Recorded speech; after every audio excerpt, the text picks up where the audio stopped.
Zamarul Hisham dan Diana Rafa try makan kedai bumbu baba milik Ajak Shiro di Shah Alam. Zamarul kata habis rosak diet dia sebab makanan dia sedap sangat. Harga pula murah. Ajak. Abang makan ni dekat bumbu abah ni, bumbu baba ni, ya Allah. Jak, sedap gila Jak. Aku tengah diet ni Jak. Hancur Jak diet dengan Diana sekali diet hilang. Orang ni hari malam-malam buta cari nasi. Mula nak test. Dia first time ni Jak. Mula nak test. Lepas tu tengok saya tambah lagi Jak. Itu dah standby untuk saya. Masya Allah. Guys, kalau korang belum pernah lagi makan bumbu baba ni, please lah, saya merayu. Sambal sedap gila. Dua-dua sambal ni sedap gila.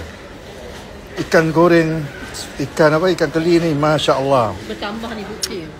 Yang ini lembut sangat. Keting ni. Tahniah Jak, tahniah. Makanan macam ni yang kita cari. Tahniah. Harga murah. Dan harga murah.